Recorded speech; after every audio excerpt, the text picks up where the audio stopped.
Have you ever considered that the secret to keeping your mind sharp, your memory just resilient, and your processing speed, lightning fast, might not be in a supplement bottle or a crossword puzzle, but maybe it's in the chaotic and, let's be honest, exhausting time you spend with the youngest members of your family? Welcome to Dr. Mercola's Cellular Wisdom. Stay informed with quick, easy-to-listen summaries of our latest articles, perfect for when you're on the go. No reading required. Subscribe for free at Mercola.com for the latest health insights.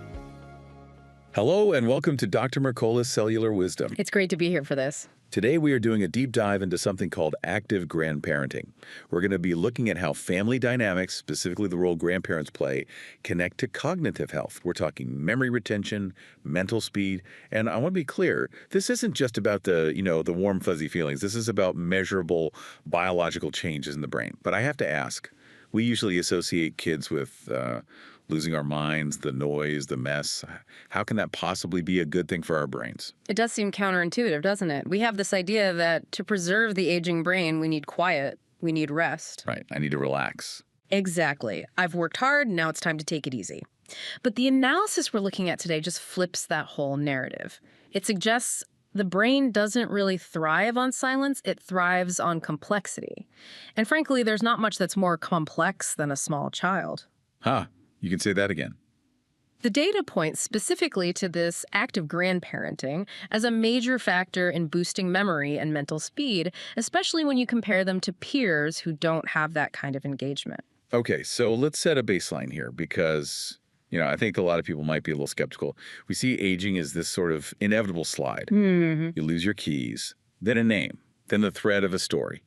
So what's the core idea here that suggests we can actually pump the brakes on that? The core premise is that social engagement, and specifically this type of intergenerational engagement, it acts like a form of what you might call environmental enrichment for the brain. Okay. The analysis compared grandparents who are actively engaged, and that's the key phrase, with their grandkids against a control group of peers who just didn't have that interaction. And the difference was significant. It was a distinct advantage.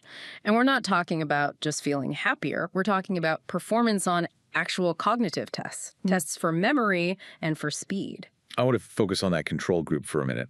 When we say the typical trajectory of aging, what does that actually look like in the brain? If I'm retired, sitting at home, same routine every day, what's happening?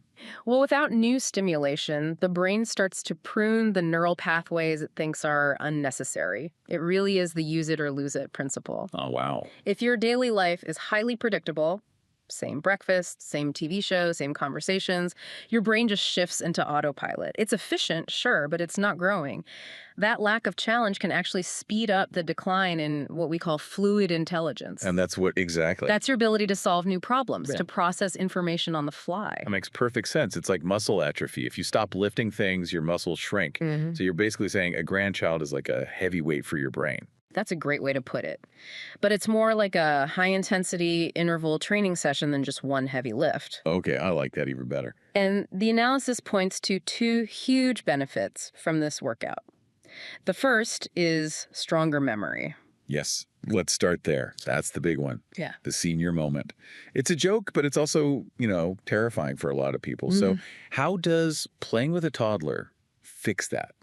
Because honestly, when I'm with kids, I can't even remember where I put my glasses. That distraction is actually part of the training. Think about the cognitive load. It's not a linear conversation like you'd have with another adult. Not at all. A child is completely nonlinear. They'll jump from a dinosaur to why the sky is blue to needing a snack to crying, all in about 90 seconds. So you're saying the chaos is the medicine. The chaos forces your brain off of autopilot. You have to constantly use your working memory, holding all these different threads at once. Where's that red truck? Why is she upset? What was the rule we just made up? This engages the prefrontal cortex in a way that, frankly, routine adult life just doesn't. That specific demand strengthens the very networks responsible for memory. That is fascinating. It's like the difference between walking on a predictable treadmill and, say, trail running, where you have to constantly watch for roots and rocks. The trail makes you more agile. That's a perfect analogy, and that agility brings us to the second major benefit, mental speed, or more specifically, faster word recall. Okay, now this is the one I find really interesting. Because we all know people who are incredibly smart. They have all the facts, Yeah, right? that's crystallized intelligence. Crystallized intelligence, right? But they're slow. You ask a question and you can almost see the little loading wheel spinning. Exactly. Your crystallized intelligence is like your brain's library, all the facts and words you've collected. That library stays pretty stable. It might even grow.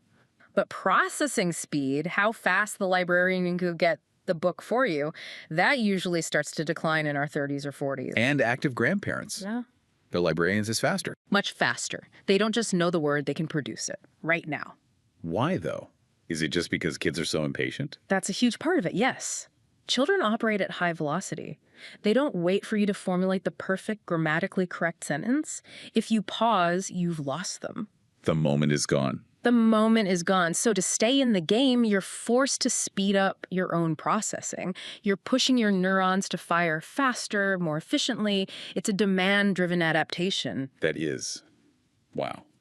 It's social pressure acting as a biological stimulant. But let me play devil's advocate for a second. Please.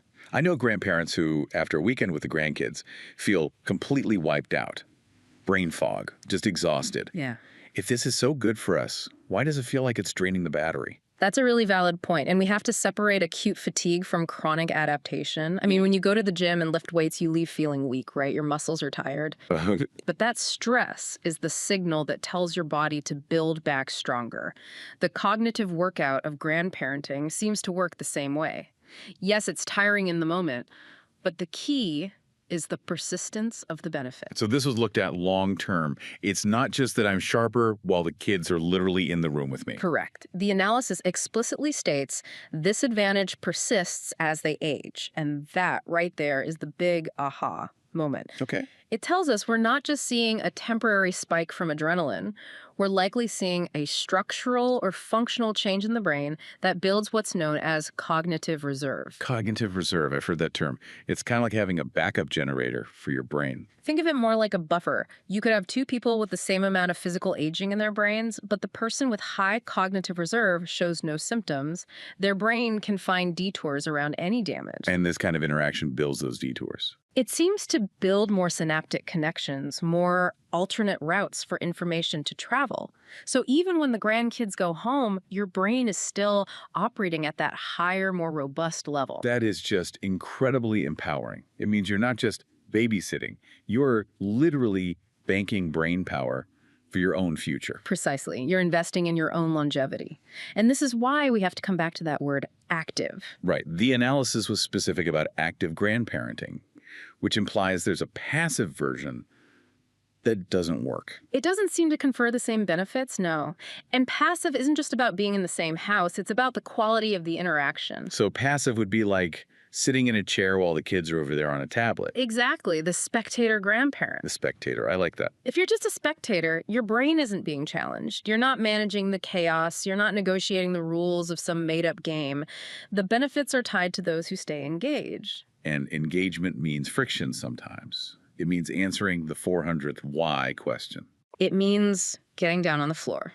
And it means emotional regulation. Oh, that's a huge one I didn't even think about. You have to be the calm one in the storm. Which takes tremendous brain power to inhibit your own frustration, to modulate your voice, to explain a big feeling to a small person. That is high-level executive function. So if you just show up for the photo op and then check out, you're not getting those cognitive vitamins. You'll get the emotional warmth, and that has its own real value, but you probably won't see the gains in cognitive speed and memory that the analysis describes.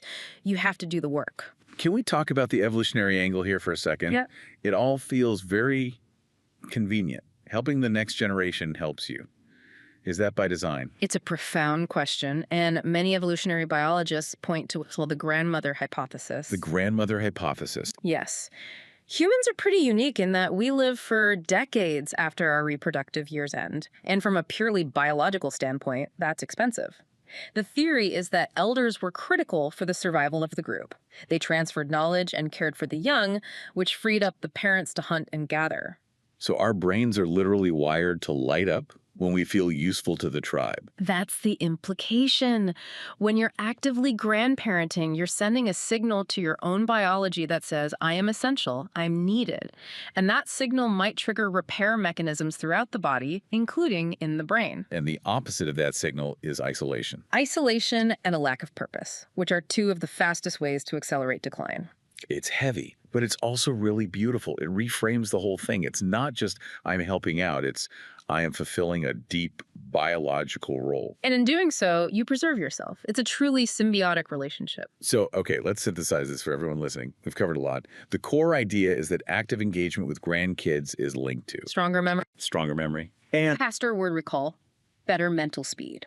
And crucially, this isn't just a temporary buzz. No. The advantage is durable. It persists over time, building that cognitive reserve. So what's the so what here? If I'm listening and I don't have grandkids, or maybe they live far away, what's the takeaway? The big takeaway is that we need to stop viewing aging as a time to retreat from complexity. We need to seek it out. If you have grandkids, really engage. Don't just watch, play. Be in the game. Be in the game. And if you don't have grandkids, you need to find that active element somewhere else.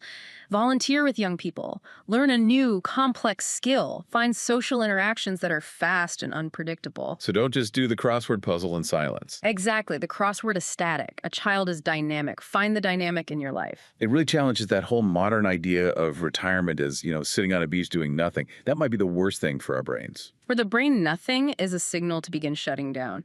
But everything, the chaos, the noise, the questions, that's a signal to grow. I love that. So next time I'm exhausted from chasing a toddler, I'm just going to tell myself, I am building new neural highways right now. That is the perfect way to think about it. And it really leaves me wondering. We've talked about memory and speed because, well, those are the things we can measure easily. But if this connection runs so deep, what else is happening? If engaging with the youngest generation can physically speed up our neurons, what other invisible vitamins are we getting from our families? Is it boosting our immune systems, regulating blood pressure? It just feels like we're only scratching the surface here. I suspect you're right. The biological impact of that kind of connection is likely far more foundational than we even understand right now. Something to think about the next time you're building a block tower. Thank you for listening to Dr. Mercola's Cellular Wisdom.